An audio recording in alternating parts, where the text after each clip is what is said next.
Hello, my name is Isa Garcia, and today with help of my teammates Andres Guerrero, Joe Argenta, Julian Echanis, and Melanie Martinez, I'm going to present to you the problem with populational curve.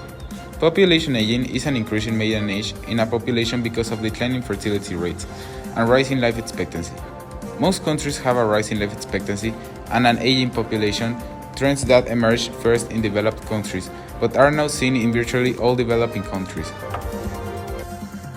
That is the case for every country in the world except the 18 countries designated as demographic outliers by the United Nations.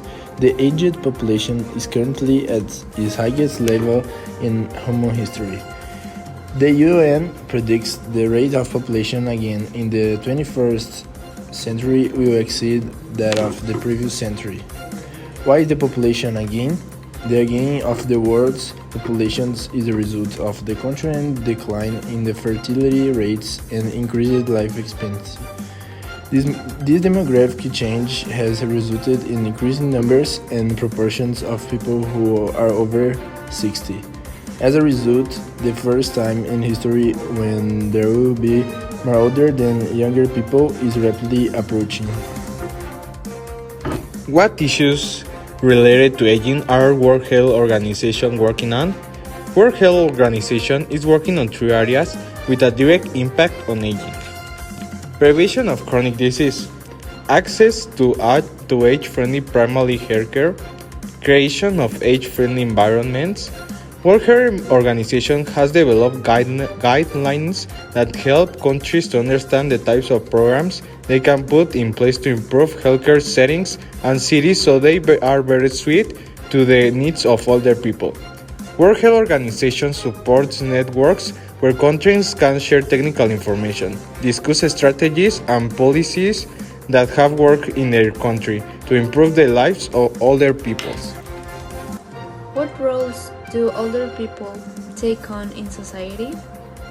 Older persons work in a paid or unpaid capacity, care for family members and friends, and carry out after retirement work in organizations and associations. They pass their experiences on to younger generations, and by doing so, they help them strengthen their capacities.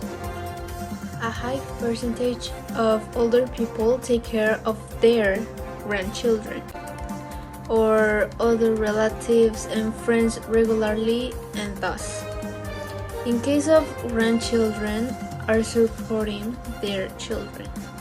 In Africa, for example, a family support of grandparents plays a big role, and particularly important role, supporting children.